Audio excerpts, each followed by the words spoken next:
And we're live. Welcome to Earful of Dirt, the Major League Rugby podcast. Thank you guys so much for joining us. I'm Corey Munson, coming to you live from Iowa.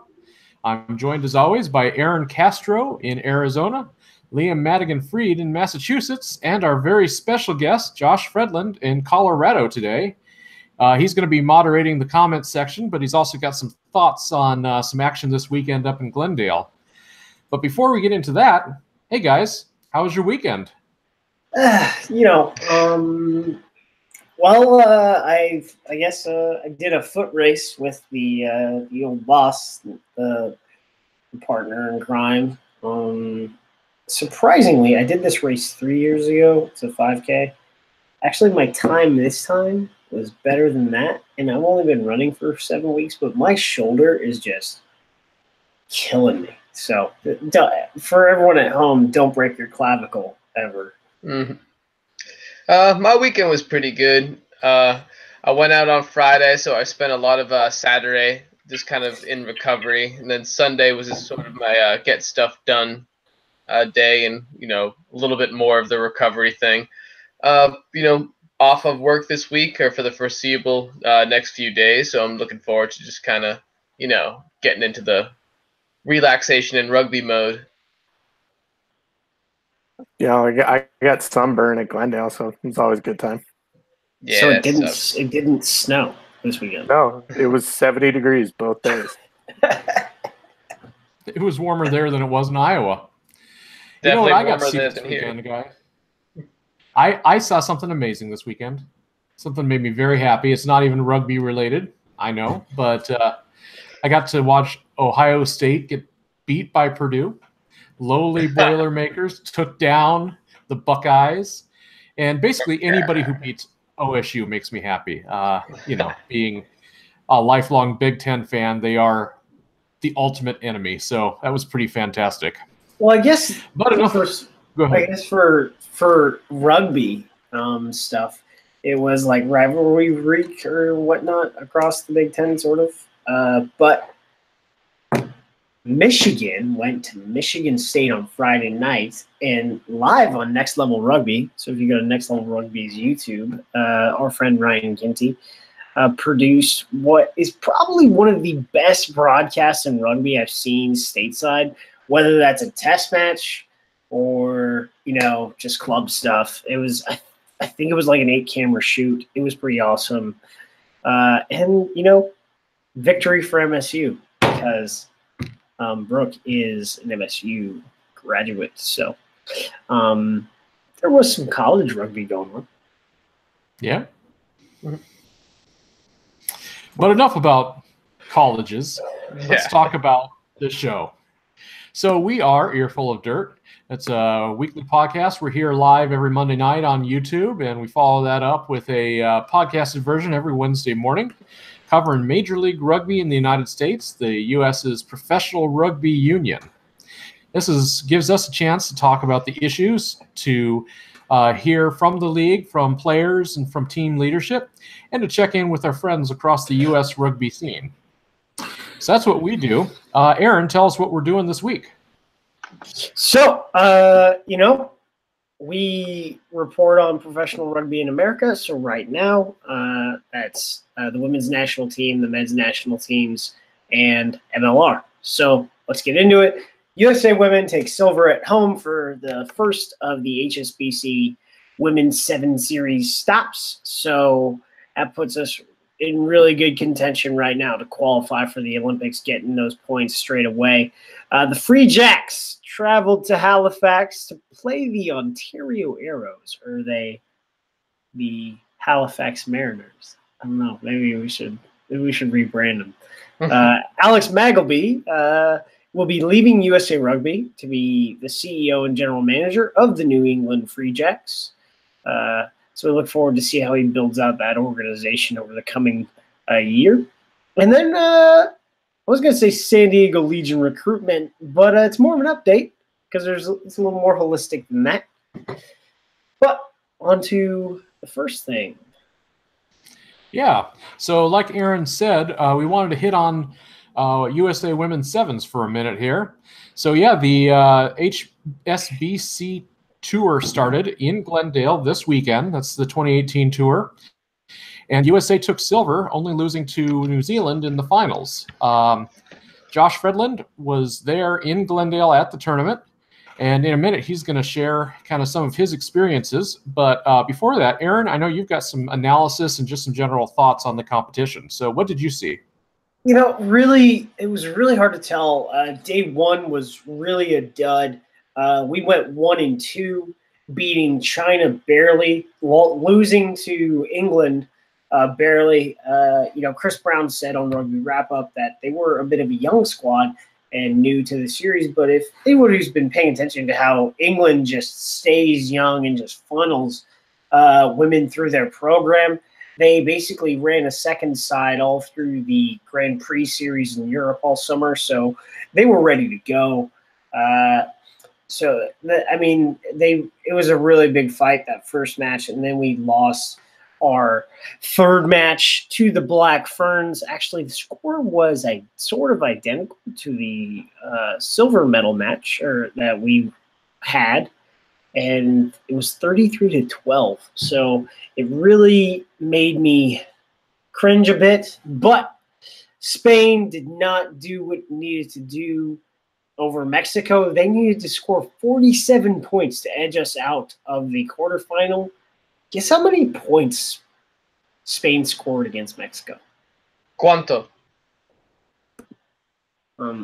46. So 1 point is what separated us from going to the quarterfinal. But you know what? Those ladies, they made it count. They took their second chance, and they just did their thing. They dismantled the Olympic gold medalists in Australia.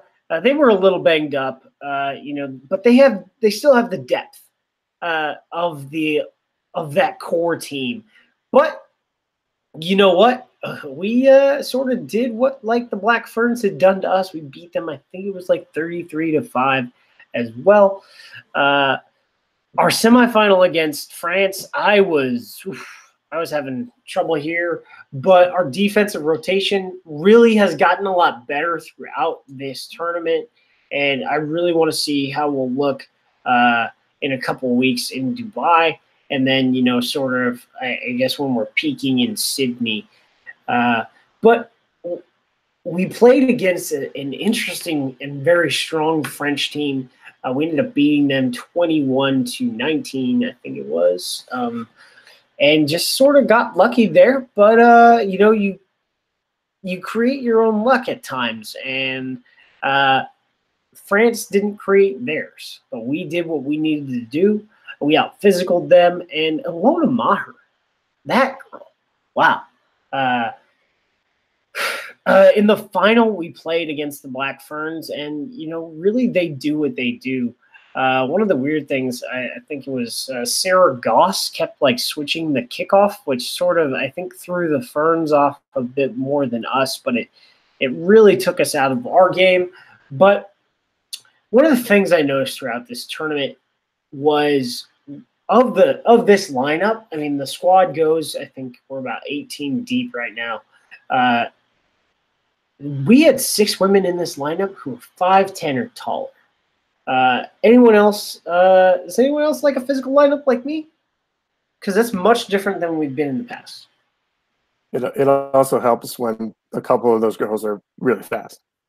Ilona Maher said after the match that was shared on USA Rugby's Twitter feed in an interview that she's like, people look at me and they see just a big unit. They don't they underestimate how skillful I am. And anyone who's really watched her development at Quinnipiac, at Scion, and even last year for the little glimpse we got of her on the series going into the Rugby World Cup Sevens, is you just saw you saw a person that plays prop in 15s and plays a little bit of prop in sevens just be able to do things with the ball that you aren't used to seeing props do, and that's like dishing it out and just breaking tackles every which way. I think if we looked at her, she made the dream team along with Aleph Kelter, but I think if you look at every single one of her carries, she broke the line, which is something that's hard to achieve,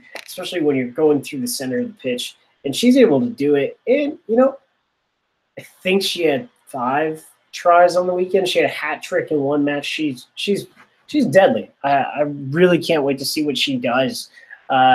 Hopefully she gets called into to the Beasts, Rob Kane, 15 side soon enough. I believe she actually ended up with 7 tries that game. There you go. So you talk about Sarah Goss's kickoffs where she jumps to one side or whatever. Is that what you're talking about? Oh yeah, that was kind of weird. She does that every time. That's literally how she kicks off. That totally threw me off. I don't remember that from the Rugby World Cup. Wow, good. I'll have to pay attention to the next stop to see that. But it was like every time I'm expecting her to kick off, and then she just flips around, and it's just kind of weird. Yeah, every kickoff New Zealand had, she did that every time. Like if Sarah Goss was the one taking the kickoffs, she did that jumping kickoff every time. But it was definitely a good experience. I think it was great atmosphere. Both days, I think, had about 3K by the end of the day. The stadium really did fill up for the final, USA New Zealand final. A bunch of USA or rugby people in general were there. I ended up seeing Dan Lyle, Alex Corbacero, Perry Baker was there. Saw Tony Ridnell. The Raptors were there, of course, since it's Infinity Park. They also set up the stage at the end for the trophy presentation. And then the America's Rugby Combine guys ended up showing up there. Saw a bunch of guys in their neon yellow, green polos. Didn't realize who they were at first because the polos just said World Rugby. And then I finally recognized one of the Duque brothers from Brazil, and that's when it clicked in my head. Overall, it was a great event. I think Glendale was a really good location for this. Maybe could have used a little better marketing in the United States, but other than that, it was a great event. The USA got off to a poor start, but they did a great job of coming back the second day. I think, Glendale, is, based on what we're seeing from Canada Sevens stop being played at Langford, West Hills is a standard 1,600-seat stadium, and they bring in 500 additional seats. They tend to average about 2,500, 3,000 total tickets per day when you add in your standing room only. So, Glendale gives you that quaint feel, and it just fits right now for where we are. And it gives you also a much tighter, more professional atmosphere than when the women's series was at Kennesaw. People just didn't really come out. And we need to increase our marketing of this, because I think that, we're looking at international rugby. But, like I said, I like the stage. I like maybe we'll go out for it next October and not just Josh gets to hang out for it. Well, thank you so much, Josh. We appreciate the update and the live on the ground reporting there. So, Josh, once again, we'll be over in the comment section. And if you got any questions for us about this or any of the other subjects we're talking about tonight, be sure to hit him up and on the YouTube comments, and we'll go ahead and try to address those questions. So moving on, I've got a note here about something about flapjacks. Now, I believe that's a pancake. Are we officially dubbing the free jacks the flapjacks from here on out? Is that a thing? Do we have to? Well, they were flat, like pancakes. Yeah, they certainly got laid down flat. I should have said when you asked us originally, Corey, when you asked what was the highlights of our weekend, that was definitely the big highlight of my weekend, was getting to see the New England Flapjacks finally play. I'm friends with a few guys on the teams on the team, and I got to say one of the things I was very disappointed in was the uniforms. Can we please talk about this for a second? So the uniforms. So the uniforms, right? There was the game kit. There was the practice kit. Yeah, Well, I'm talking about like those like sherbet red, Oh yeah, I mean, uniform so things. so you saw the practice kit, right? Wasn't Yeah. that fly? The practice kit. Oh yeah, no, the practice kit was pretty good, but I don't know why they couldn't have done some sort of variation going out to the field like with that. Whereas I felt like this was very. It looked like they were Canada out there. If anything, is comparable to it. And honestly, their play didn't, wasn't all that much better in terms of. I shouldn't even say that. If Brian Ray's watching right now, then he's gonna have a few words for me. But it was definitely a great game overall. And Brian Ray's commentary made watching the match, that all much more worth it. However, I was definitely disappointed with the way that. With the way that New England was moving the ball, especially on the outside. It's the same sort of problems that really dogged Mystic during their ARP season. Some really good defense in the middle of the field. It didn't seem like the Arrows were able to do much of their ground and pounding in order to move the ball, but that didn't really matter because but New England was giving up tons and tons of big plays on the outside, which just made any kind of effort in the middle just null and void. It was originally reported on the broadcast, however, that Luke Schlottman was the scorer of both of New England's tries. However, that was corrected by Coach Smith on Twitter to me as Anthony Perry scoring them, who, as some viewers will know, actually played for Rooney during the last exhibitions. Anthony Party? Anthony Perry. Yeah, Anthony Parry, sorry. It's late here, man. Freaking 7 p.m. on the West Coast. It's 10 p.m. over here in New England. Get with me. He's got it easy. He's got a California style easy. Or Arizona style. Anyway. The universe is literally cooking you. Why do you live there? Why do you people continue to build civilization? Because you know what? I don't live in the snow. If I want to go to the snow, I can go to it. But it doesn't come down here. The snow comes to him, not the other way around. Your bloodline is weak, and you will not survive the winter as it's coming. Okay, that may happen, but will you survive midsummer? Probably not. I would melt. No, I probably would not. And I'm moving to Houston in just a month or so, actually. And I've already been kind of warned about the month of August. Everybody mentions August as the coming of hell in Texas. Just to add 15 degrees to that in Houston to over here. So yeah, enough about the weather. I guess my opinion about New England's fashion. Well, it was a dud because their practice kit was off the chain. It was. I like to call it stripes, but the boys at the American Rugby Pod will say hoops. The red, white, and blue hoops on the practice kit was delicious. Why they didn't go with that? Because they also had numbers on the practice kit. All right, in the practice jerseys they had numbers on them, so they could have run out with that kit, and that kit was nice. But the white pants and reddish jerseys, it looked exactly like Canada. No pass. Well, perhaps it was done to confuse some of the capped Canadian national players. Well, it certainly didn't. In the moment, yeah.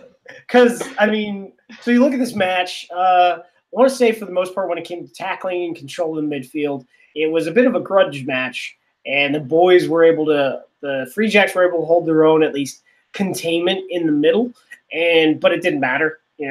As you said, whatever.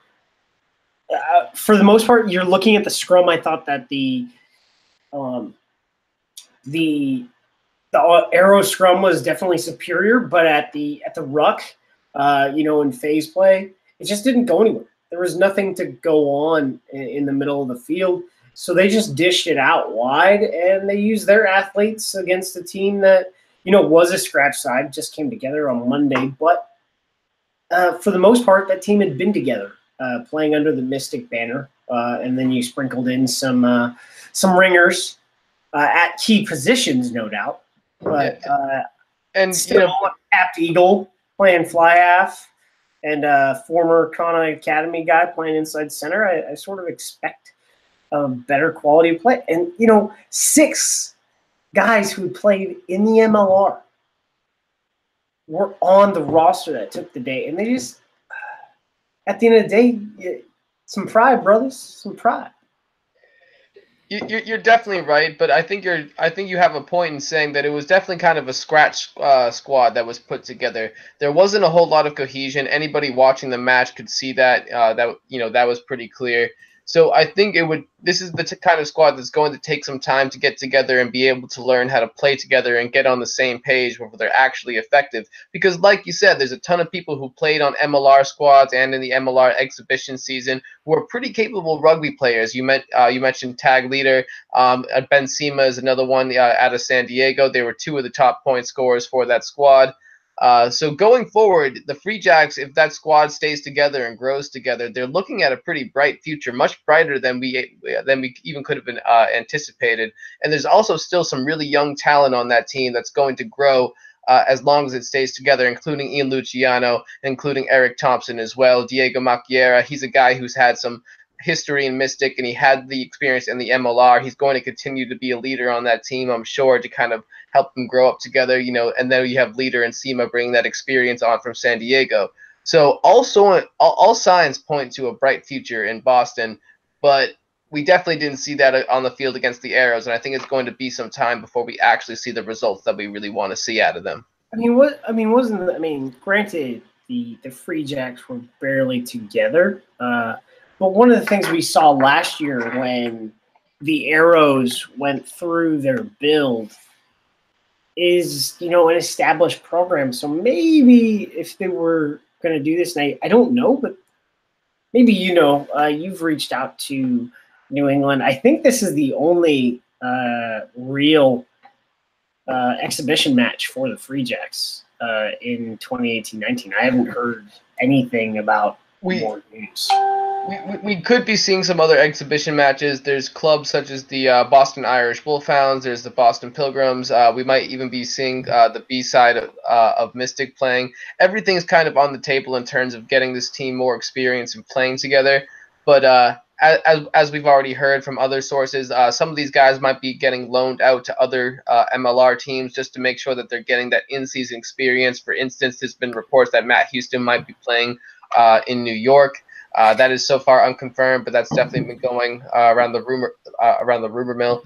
So everything is kind of on the table in terms of getting this team more experience. But obviously, like you said, nothing's been confirmed or put out by the team officially yet. I guess to round us out on club scores, I forget. I think it was like 41-7, 41-5. Saracens. The Seattle type, beat the brakes off of James Bay Athletic Association in both the Premier League and the Division I team. And they had 6 Seawolves on that roster. So, that's sort of one of the things I've been talking about is if you're running out a team with 6, 7, 8 MLR players, I want to see dominance like we saw from Old Blue in this fall in the ARP. And I'm finally starting to see that with Saracens. They're not. I think they're coming together and they're not struggling. So, which will lead well into the preseason for the Seawolves in about a month or so. So that's a good score to look at when it comes to what your team is going to look like when they come together for preseason. Moving on. Liam, tell me about Alex Magleby leaving USA Rugby to lead the Free Jacks.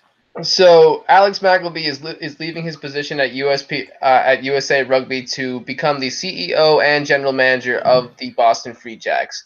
Now, this move was kind of expected, more or less, by everybody within the inner circles of USA Rugby after the announcement came out that he was going to be heavily involved in Boston. This is probably the best move that he can make on his part, however, considering he's going to be both general manager and CEO in a new professional sports venture. He's also the father of 3 young children, and that's a whole other job in itself, as a lot of our viewers and listeners can probably tell you. So in terms of his career moving forward, this is probably sets him up in the best position to actually succeed. However, you know, especially after everything that's been going on within the last year and a half at USA Rugby, there's obviously has to be that worry about any kind of turnover and turmoil that may cause. But you know, everything kind of has to sprout anew in that context. So actually, I think he's saving USA Rugby money, because if I go by Ross Young's verbiage in like the announcements and stuff about it on the USA Rugby side, is like the high performance director position will go under evaluation, because he's English, or no, he's Scottish. Well, the high performance director position will go under evaluation. And I hope Kieran Farmer is watching this. But yeah, so I think for the time being, the high performance wings will sort of be run separately. Emily Bidwell working as the general manager of women's high performance, and Dave Hodges as the general manager of men's high performance, as we tighten the proverbial belt, because we is poor at the union level. So thanks for saving us some money, man. No problem. They can take my position there, but they will never take my freedom. That was better than your impression, at least. Oh, well, you are a mostly Celt by heritage. Oh yeah, no, but I'm from Erin. You know, that's. So don't tell a Scottish person it's the same thing. They won't react kindly. Let me hike up my skirt. I'll tell you something about you right now. All right, yeah. So good luck to you, Alex, and can't wait to see what you guys put together. Moving on, San Diego's recruitment. I spoke to Rob Hoadley today. Check out to see what they were doing. You know, one of the things he emphasized, as far as, you know, we haven't had too much news, is they've had a lot of turnover. A new executive GM came in place as after Matt Hawkins moved on, and they're adding a lot of new staff and replacing new systems, just trying to get, you know, their organization in a rhythm. And, you know, it's something we also saw last year with how they announced stuff.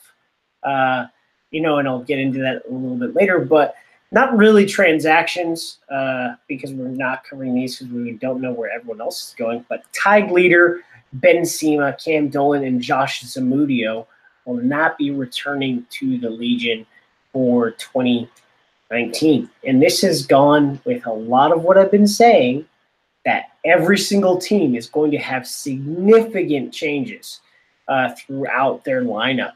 Because, you know, some guys get better deals. Like Tig Leader is going to, from what I understand, is going to form a part of the Free Jacks core going forward. If you read that press release, they really highlighted him. Then, you know, Scott Murray, we talked about him a little bit. He's now down in San Diego working full-time for the Legion, so he'll be there every day to, you know, work on their scrum and set piece. You know, a Scottish international with 80-odd caps will really change what you can do in the scrum, especially when you're a type 5 guy, because there's a big difference between coaching as a type 5 guy versus a back row player when, you know, by trade when it comes to coaching. You know, overall, they felt really good about their talent level, but they wanted to improve their scrummaging and set piece. Zach Test has been around the high school programs in San Diego, establishing relationships that will feed into the Legion Academy and rolling out their program and outreach with the high school. So that's cool. Roster news. I guess I gave you the best of it. I tried to pull out who they'd signed for Flyhouse, because they're sort of left with Connor Kearns, and he was like, well, Connor could play there. because Connor also plays fullback. But it sounds like they're bringing in a bunch of fly halves. When will they release their roster? They will release their roster around the time of preseason assembly, which will be towards the end of November. So we're actually, about a month away from when the league mandated preseason starts. Wow. Comments, concerns? Appreciate the update from San Diego. Definitely. I think San Diego, given the absolute disaster that's going on in LA with the former San Diego Chargers, I think they're prone to take over this market, give San Diego something to actually hope for. Yeah, so moving on to transactions. So, in terms of transactions, I know we've mentioned his name already once or twice, but Tag Leader is going to the Free Jacks. Now, one thing I kind of came across when I was doing my research on Mr. Leader was he put up some numbers that were pretty significant in terms of a few top 10s in the league. In terms of conversions, he went 9 for 15 for 59%, 8 for 10 on penalties on the year, giving him 80%, 42 points total, which was enough for the 8th overall highest point total in the league.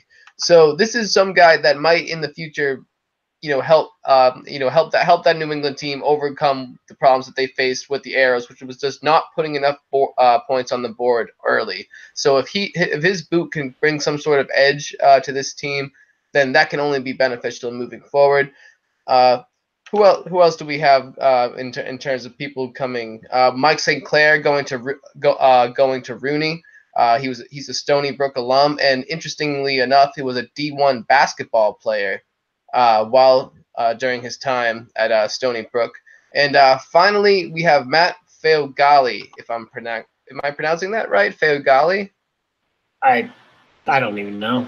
It's Fa or Agali. Maybe. Agali? I don't know. I'm sure if Brian Ray's listening, he'll probably tell me. Yeah, exactly. But however, he's coming into Houston to play in the engine room, second row. He has a skill set very similar to Haini. Do you pronounce it? Pago Haini. Oh yeah, Pago Haini.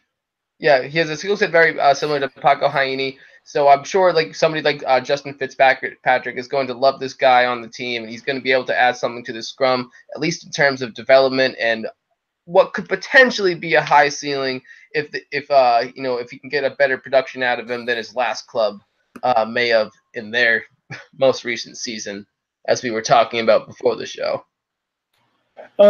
So Matt Houston, he's left the NOLA Gold. Talked to Ryan Fitzgerald about their recruitment. We're going to try and get him on the record. He wants to come and start the team series for NOLA Gold again. So shout out to NOLA Gold for the love. We'll get that scheduled. But they said fair winds. Love the guy. Was a great workhorse, but their needs were a bit different. I guess we'll find this out when New York announces it or the Free Jacks announce it. But he's either just playing with New York, and that's the team he's on. That's sort of what I think is happening, or he is going to be like Tag Leader and signed to the Free Jacks and then loaned out to New York. So I know that he's putting on the orange and blue for the 2019 season. I just don't know what the contracting is per se. Then we've got Locke Ignacio Dotti from Uruguay moving into NOLA. Man, that engine room is looking real nice. You have Kane Thompson in there. It's going to look really nice. So maybe we can get some John Sullivan out at 6 a bit and then move over Vince Jobo to 7. That will be a freakish, flanker pairing. Then Nick Feeks. A lot of people talked about Nick Feeks out of Lindenwood, fly half. And to be honest, All-American, I think Nick Feeks solidifies the 10 position for Nola Gold, and that will allow JP Eloff to focus on being a fullback. And that it will just solidify their midfield very well. And then you'll have a lot of Taylor Howden, I think, coming in off the bench because Feeks is ready to go. He is that good. And he's came out of like a varsity-like program at Lindenwood where he was practicing 2 hours a day, had the athletic training support, had the strength and conditioning support. This guy's a developed athlete. Then you have Matt Harmon coming out of Life University, another collegiate All-American at prop. So you've got a lot of young players coming in. I wonder, though, I guess I'll have to ask this question. If they're bringing in this young crop, did they lose Ben Tarr? Wonder. Or no, actually, now that I think about this, what's his name? The Canadian international. Hubert Bidens. Hubert Bidens was 38 last year, so he might be retiring from both international and professional rugby. Or this is just to add more prop depth around. A young guy, All-American. We'll see. Did Bidens deal with an injury last season? I seem to remember thinking he did. I don't recall. Maybe. Very well could have, but like you said, he's 38, and especially at a position such as prop, that's something that takes a toll on your body after that much time. So I'm not sure how 38-year-olds get out of bed normally, let alone rugby players. I'll tell you, this about to be 30-year-old doesn't know how he gets out of bed either with his messed up shoulder. You know what I'm saying? But do you feel it when the weather changes, Aaron? Oh yeah, it's getting weird. Although I will tell you, when I was talking to Rob Hoadley in our email thread last week, he totally said that that I was his man if they were going to sign a broken past his prime D3 hooker. So I am officially like the 9th choice hooker for the SD Legion. Hopefully it doesn't get down to that.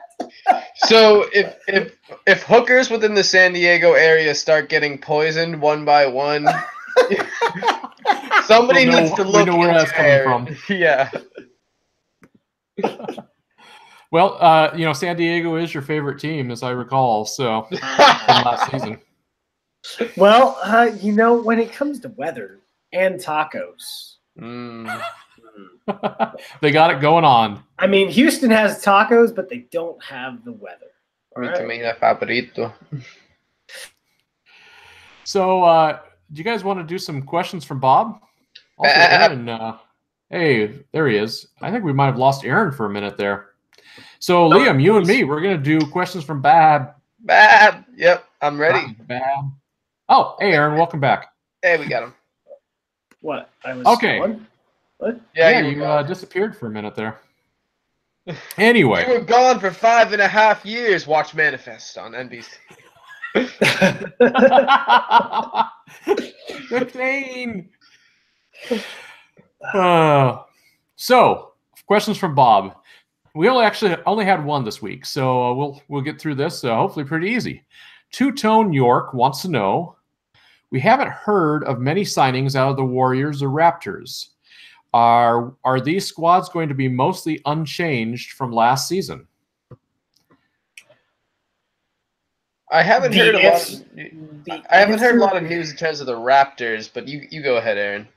Well, the answer is that no, they're going to be very changed, especially with the Raptors. They lost Ben Landry and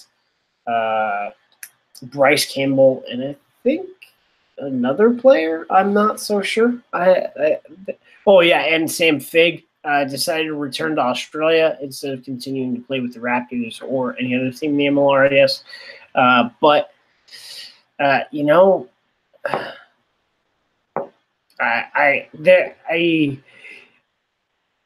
heard some things about what their recruitment is going to do, and they are focusing and throwing a lot of resources towards their academy.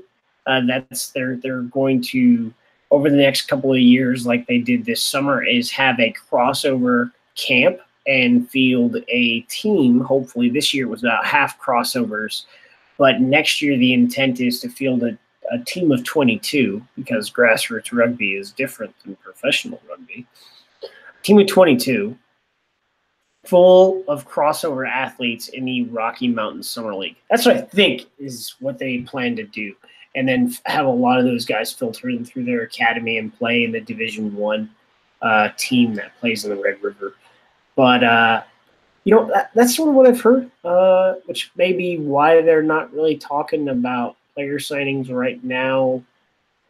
But when I can get Dave Williams on to talk about this, because they've really focused on developing their academy. Any word on what's going on with the Warriors then? All right, radio silence. What do you got, Liam? I was just going to say the exact same thing. We haven't heard a whole lot out of the Warriors, other than them liking a few tweets on Twitter and a few posts on Facebook, but not really anything to do with signings or on developments within the front office or in their whatever they have planned for an academy structure, if anything at all. So I think, kind of like you said, we're going to see more continuity out of the Raptors, just because we've probably seen some of the younger names in spot matches during the MLR and exhibition season who are going to come up into more prominent roles. Whereas Utah, it's anybody's guess as what's going to be coming out of there this season. They did post on Instagram saying who's on stories, who's ready for season 2. And I raised the earful of dirt hand in response. So there was that. Mm-hmm. Thank you for representing. Well, we'll have to get our man on the ground, Bob B. Boberson, on the Utah beat and have him find out what's going on for us. All right. Well, that is it. As always, questions from Bob is hosted off of our Reddit page. You can find that at reddit.com/r/mlrugby. And as suggested to me earlier today, I'm going to try to get those threads up earlier. I just posted the questions from Bob one for this week earlier this afternoon, so probably didn't give folks enough time to really ask us anything. I'll do my best to be better. Perhaps it's worth throwing in, Corey. You're obviously always welcome to hit us up on Twitter. You can always find me at Poacher Tundra, and everybody else here at the Strobro for Aaron. And what the hell is your Twitter, Corey? Do you even exist? Oh yeah, it's real complicated. It's at Corey Munson. Yeah. Yep. It's so hard to find. Just type in Corey Munson into the search function, and he's the first one. You should do Corn E. Munson. Get it? You're from Iowa. See, the thing is, when you're looking for Corey Munson, Iowa, you have to make sure that you get the Cedar Rapids Corey Munson, not the Sioux City Corey Munson, because there's 2 of us in the state. It's very confusing. There can only be one. I'm seeing a Highlander situation emerging here. It'll be epic. We'll just fight it out with Kevin Costner as the ultimate judge. Just that movie took place in Iowa, right? I think so. I mean, this is the Highlands. Yeah. I mean, I'm talking about Field of Dreams. Oh, Kevin Costner, Field of Dreams. Yeah. Oh man, I've never actually seen Highlander. I've seen Field of Dreams. I think if you build it, they will come. I'm pretty sure Field of Dreams is there. You can drive to it. Maybe you should. Oh yeah, catching it's a in game the city of and fight the other Corey Munson at Dyersville, Iowa. Dyersville. It's very off to the side of the road, and there's a house and a baseball field and a gift shop. That's about it. Mm-hmm. But worth traveling to if you live here, kind of. The first time I saw that movie, actually the only time I ever saw that movie, was on vacation in Texas. Not kidding. Yeehaw. Okay, so this is we're stretching for time here, so let's go ahead and just get out, because we've gone so far off track. It's not even reasonable anymore. Well, you don't want to talk about Kevin Costner fucking talking? Yeah, all right. I feel.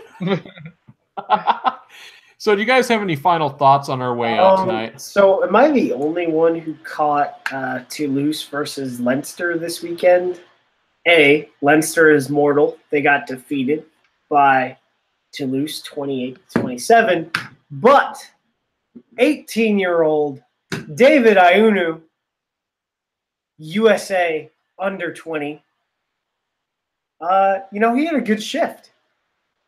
19 minutes.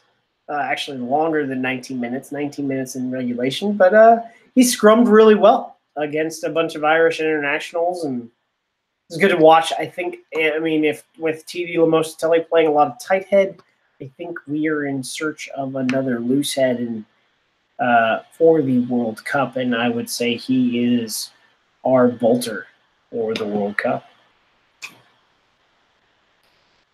All right. My final closing thought is go Red Sox in the World Series. World Series, is that a football thing? No, it's a base ball. Base ball. It's a thing that we do up here in Boston really well. Every couple of years. Ever since that curse was broken, you guys have been rocking it. Oh yeah. About the only thing I got is a quick shout out that we got. Our Instagram was followed by Olive Khalifi this week, so actually just tonight. So that's pretty cool. We got that going for us. But that's about all I've got for you guys this week. So shout out to Olive. Thank you so much for the follow, man. And we love what you're doing on the pitch. So keep up the good work. Thank you, Olive. All right. Well, with all that said, I'll just kind of say, be sure to tune in next week where we will be doing all of this again, live here on YouTube on Monday nights, available in podcast form every Wednesday morning on your favorite podcast provider. If you like what we do, please subscribe to us on YouTube and iTunes. That helps folks find us. And be sure to check us out on YouTube or on Facebook, Twitter, and Instagram for all the news, views, and abuse you can handle. As always, we really appreciate you listening. For me, Corey Munson, for Aaron Castro, from Liam Madigan-Freed, and for Josh Fredland, thank you guys. We will catch you next week. Peace.